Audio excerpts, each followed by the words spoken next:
prosecution wasn't going to call in Aaron Golden. The prosecutors weren't going to call in Ketterman and Watson. They were going to call in Talkington and Davis and Elbon and maybe one commissioner. They were going to get it done quick. They weren't going to let me fucking go through this like I wanted to. They would have objected to every fucking thing, and the judge would have made sure. I requested a jury trial. Yes. But if you're not allowed to present your evidence and the judge is, in essence, going to object, even if the prosecution doesn't, that I can't produce this or I can't say that, because they weren't going to let me bring in anything about Roger White's trial. The judge already denied all my motions. So I know that I wasn't going to be allowed to bring Hacker and Nuts and the conflict here. Bring the whole story out why I was there. That's why they did the videos the way they did them, the body cams, because they were going to keep it confined to this. All right. He don't speak. Why are you backing up on me like that? I'm Come around my front. Boy, you guys look nice. Thanks, appreciate it. You blind? They look nice, do they? Yeah, they look beautiful. Look at them. They look like they want to kick my ass. Baby, this is Talkie, baby. Hey, look at them. You're interfering with the governmental process. You're in a county-owned facility. I'm going to ask you to either shut up or leave. Shut up? Yes, sir. Shut up? Yeah, you need to stop what you're doing. Cease and desist. This is a public building. But it's not to be creating a disturbance. I'm leaving. Okay. I'm not creating a disturbance. If you're leaving, then there's the front door. All right. So I'm ordering you disorderly conduct. That's why they were going to try to confine it to that video alone. Do you understand? That's why they got the video the way it is, and then Talkington's only got me at the beginning. And once Lecter learned that opened the door for me to bring Hacker and all that in, they weren't going to use Talkington. That's why Talkington wasn't available. Talkington was not going to be brought up to testify. He wasn't the arresting officer. You're going to stop, you're going to lower your voice, or you're going to go to jail. Yeah, but I still don't understand why you couldn't subpoena him. I did. This was the last day that I had to give them my discovery ordered by the judge. And the trial was happening in 3 weeks. Last day at noon, Lecter has already offered me 2 deals. The first one is pretrial before the judge even heard anything when she first gave me discovery. $25 fine and court costs, $170, $180. I said, no. And then Lecter, months later, after filing these motions and her reading these motions and the judge deciding on all these motions, all the motions that I've shown you, this is the end. She offered me a deal, a second deal. This is the right one.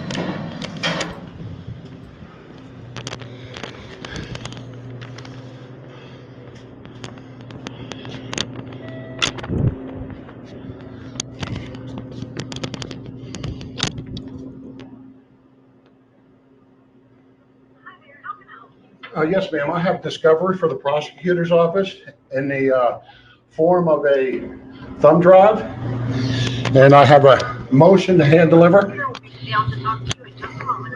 Okay, thank you.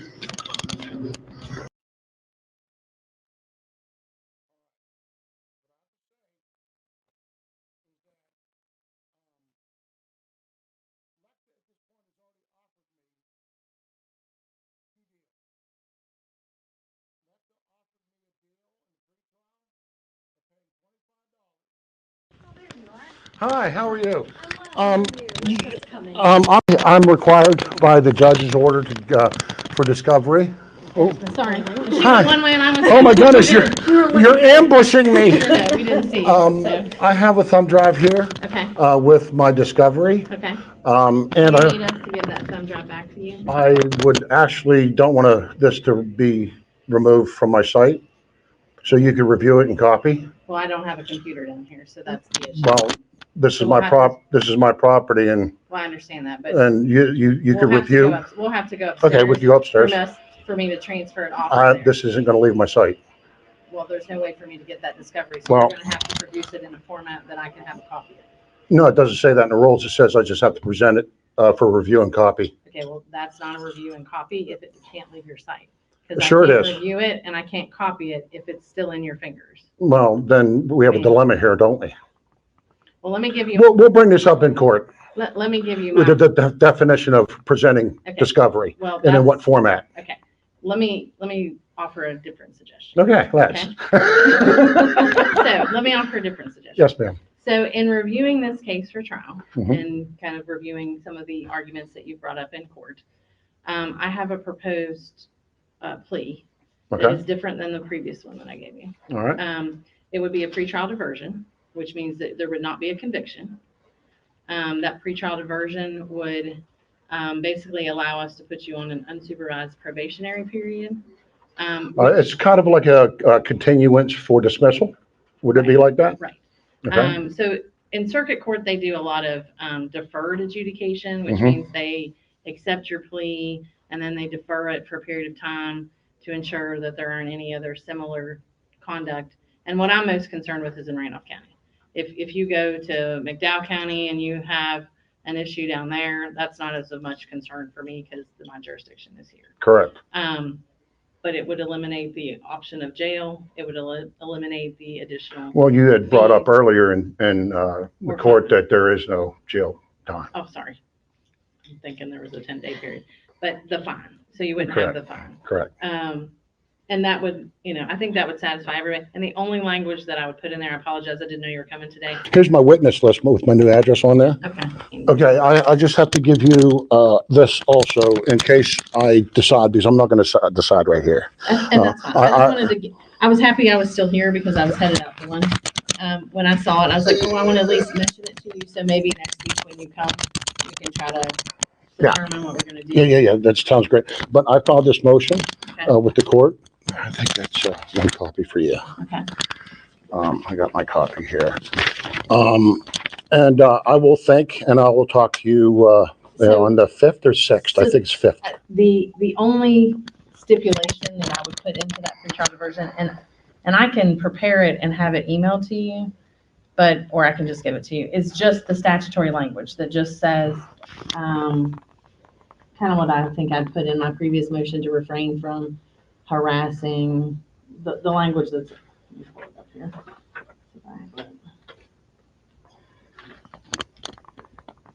To refrain from willfully interrupting or molesting the orderly and peaceful process of any department, division, agency, or breach of state government or political subdivision. So it would just read what the statute is.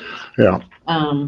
So that would be the only stipulation. And again, that doesn't prevent you from coming to public meetings. It just would prevent you from Willfully disrupting creating a government disturbance that would disruption require, yeah. at the Capitol complex and subdivisions thereof.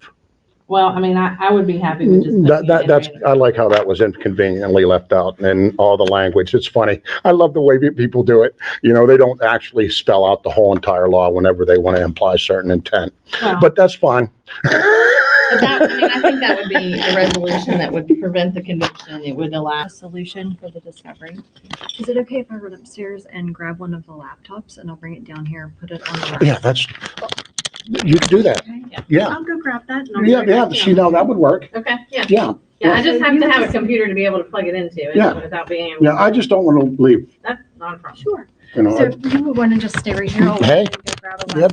that would be I'll great. right back. Yes, that would be great. It's a thumb drive, 5 gig. All right, I'll be right back then, okay? Yes, thank you. Thank you for another solution. Think outside the box. Yeah. You I probably do need to go. Ask her. Okay, have to go, that's okay. And then, think like we're I said, okay. I'll stay here. Okay, and then we'll get that, and then we'll meet on the 6th for that hearing, and then maybe we can resolve it if we can. If we can't, then we'll proceed. Yes, sir. Okay. Or yes, ma'am. I'll be right back. Okay. All right, I'll Thank stay you. here.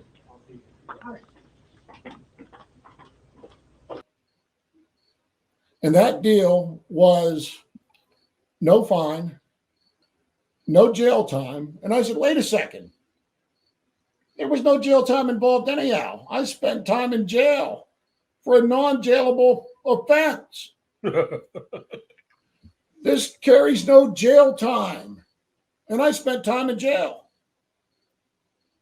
Now you're offering me 0 fine, court costs, $180, and 6 months if I pledge that I won't willfully disrupt government processes for the next 6 months, that everything will go away like you never got arrested. You have to think about that, Miss Polling. Did you listen to her specifically, Cajun Randy, when she said, I listened to your arguments in court. I'm sure that they offer diversion programs to every fucking body. Yeah, any little thing. Right? But usually the diversion programs carry some kind of penalty. A diversion program is a contract between you and the prosecutor. The judge doesn't have anything to do with it until it's concluded. And the judge will sign off on it. And what they did, what she offered me, was she offered me no fine. A penalty in a diversion program would be like you could be drug tested, go to classes. Community service. Community, not so. I don't think so much community service. It's more self-help type of shit. Yours wasn't a drug case. Well, Hunter Biden was just offered a deal, a sweetheart deal, like mine. Naturally, but Okay, that's what we would expect Hunter Biden. His diversion program was that all he had to do is stay clean, and they would drop the felony gun charges, and he would have to plead out to the misdemeanor tax charges, and then go through, I think, 2 years of probation, drug testing.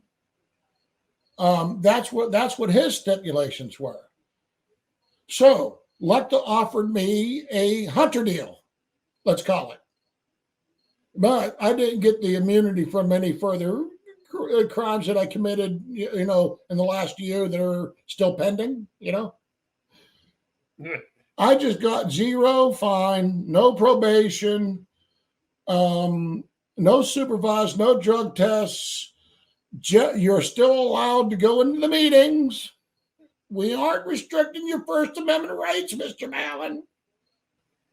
All you have to say is that in the next 6 months, you won't disrupt the government process.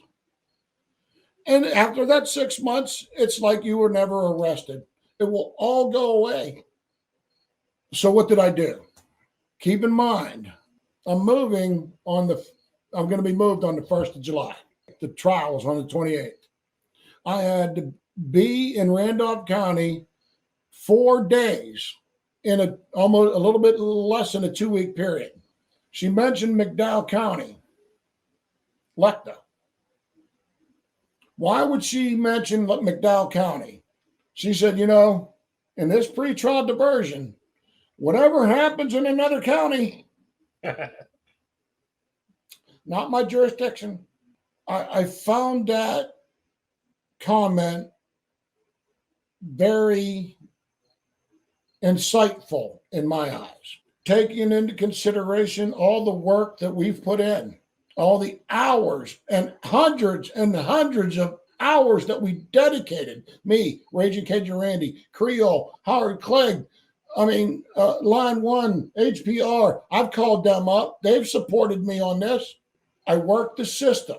I audited the system from the ground floor, from the Elkins Police Department initially on through up the Sheriff's Department. I moved on up from the Sheriff's Department to the State Police, to the Judiciary with Roger White. You all were here with all of that. You guys dedicated yourself and your time for what I was getting into. I moved on up from that Roger White, my first encounter with the judiciary of Randolph County. I had stopped over at the commissioners' meeting to see how them fellers were.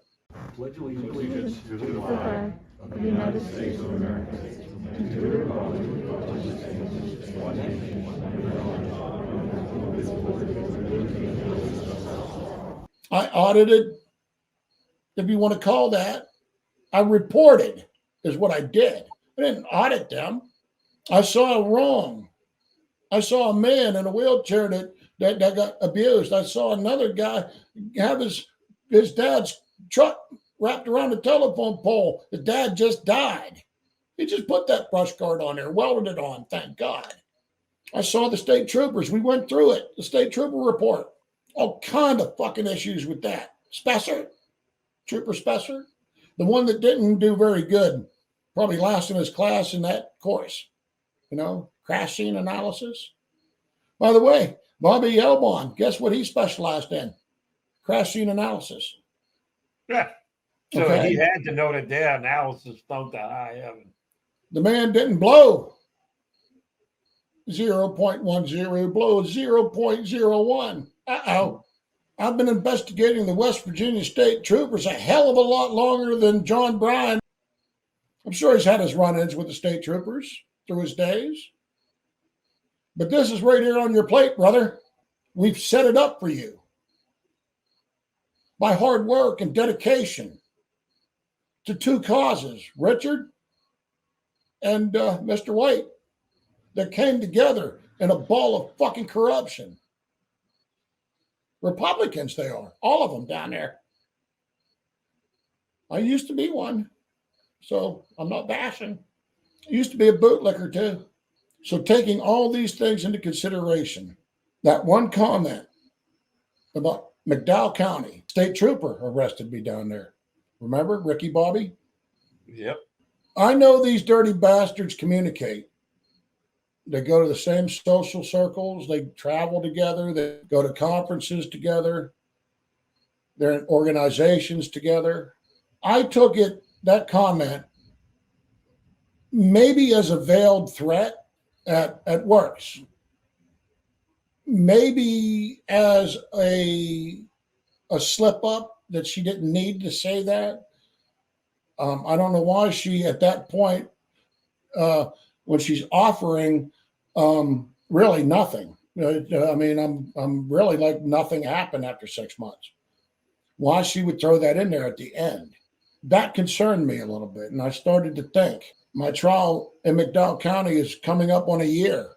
Right at that time, just before August 6th, I had to be moved by July 1st. It gives me a month to prepare for both cases. And what happens if they file a motion to Randolph, files a motion to continue and lines me up, directly up with two trials going on at the same time, and then dump 4 days on me in the same week that I had that 1 or 2 dates are going to conflict. Now, McDowell County has precedent. But do you think Tracy Harper would give me the benefit of the doubt if I didn't show up to court or couldn't show up to court because of another crime that I had allegedly committed? Rogue Nation was talking about this the other night. I was on his program. He was talking about the same thing. The multiple cases that they could really get you messed up in, that they could really cramp your style, if you know what I mean. They can constrict you in time. I believe that she mentioned that McDowell County in the mix of telling me the great deal that she's offering me as a threat. And I take that threat seriously. So a week passes, a week and a half passes, and we get into this pretrial, and my wife is sitting next to me. You have to understand, my wife has been through this with me too for 2 years, me being arrested, all of it. I mean, all of it. She didn't sign up for it. I did. The move, the 2 cases, the proximity that she was with it all. You know, having to come pick me up out of jail, have to come down to Kentucky to pick me up in a fucking hospital. McDowell County hurt me, man. It hurt me bad. You have to take that into consideration also, correct, Randy? Yep. Something else, as far as you already mentioned the travel time and the days you got to spend, we know the game was rigged. So you were not going to get an acquittal. So now you could very well win on appeal, but then that's more time and more traveling and money. The game was rigged. It's not like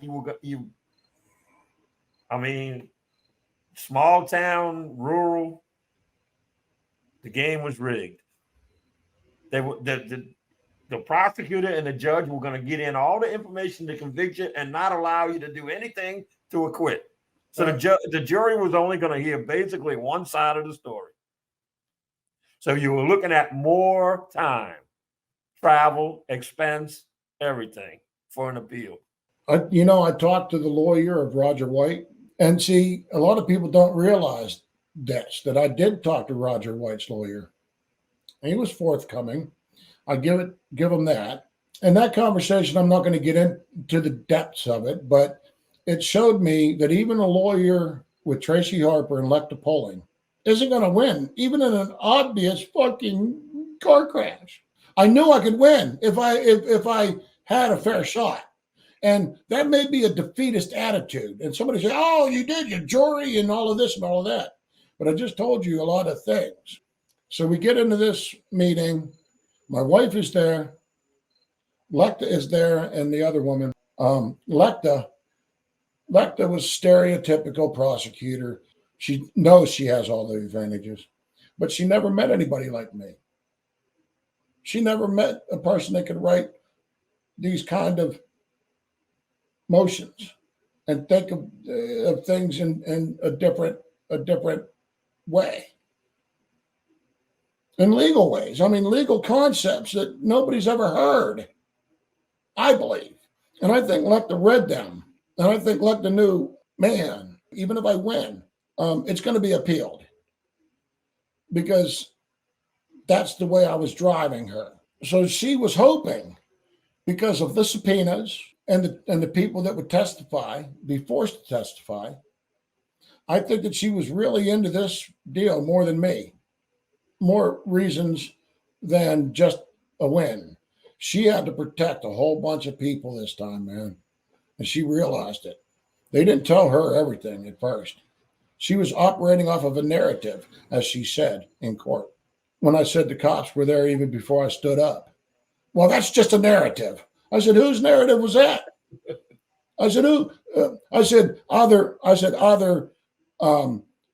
the deputies lied to Lecter, or Lecter is misleading the court, is what I told the judge.